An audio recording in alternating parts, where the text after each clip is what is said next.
검은 빛깔의 타피오카, 끈적끈적한 흑설탕, 커피맨에 맺히는 실험무늬, 여기에 섞이는 흰 우유. 요즘 큰 인기를 끌고 있는 흑당 버블티입니다. 그런데 이것도 어딘가 모르게 다 비슷해 보입니다. 맛있으면 장땡이긴 한데 가게 메뉴를 이렇게 똑같이 따라 만들어도 괜찮은 걸까요?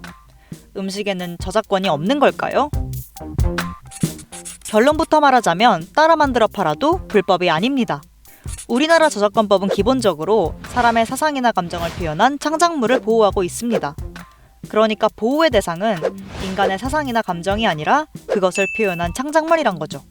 하지만 따지고 보면 레시피는 아이디어입니다. 그러니까 저작권 보호 대상에서 아이디어, 레시피는 빠지게 되는 겁니다. 예를 들어 레시피를 설명한 사진이나 글과 같은 출판물은 저작권을 인정받을 수 있어도 레시피 자체는 보호의 대상이 아닙니다.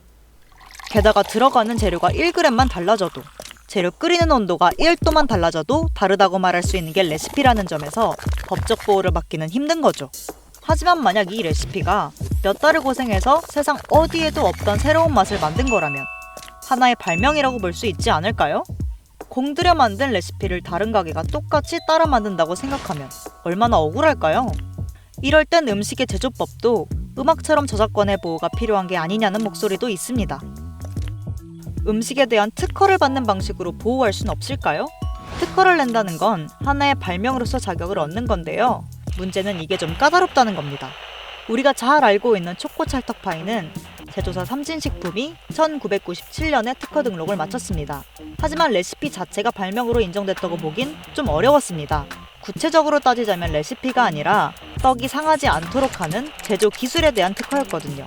이걸 보면 우리가 흔히 레시피라고 부르는 음식 만드는 법이 특허로 인정받긴 쉽지 않아 보입니다. 등록 요건도 굉장히 까다롭죠. 좀 더 현실적인 방법을 생각해 볼 수도 있습니다. 음식점의 독창적인 레시피를 영업비밀로 인정받는 거죠. 이런 경우 레시피를 알고 있는 사람들에게 미리 이 사실을 알리고 비밀 유지 서약서를 받으면 됩니다. 이러면 직원이 만약 다른 가게에 가서 레시피를 상업적으로 이용하는 경우 법적 조치를 받게 됩니다. 이런 영업비밀을 잘 보호하는 기업이 바로 코카콜라입니다. 코카콜라의 비밀 레시피는 130년째 베일에 쌓여 있고 회사는 이 기밀 유지를 위해 엄청난 돈을 쓰는 것으로 알려져 있죠. 하지만 어떤 레시피가 보호까지 받아야 할 레시피일까요? 그럼 보호받지 않아도 상관없는 레시피도 있는 걸까요?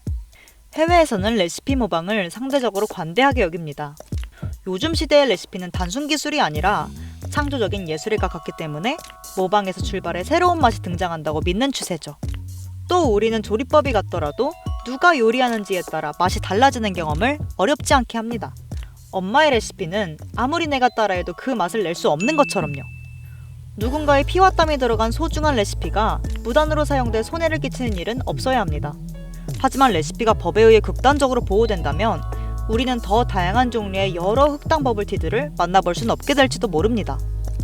음식 레시피, 법으로 보호되어야 할까요? 또 다른 창조를 위해 공개해야 할까요? 여러분들의 생각은 어떠신가요?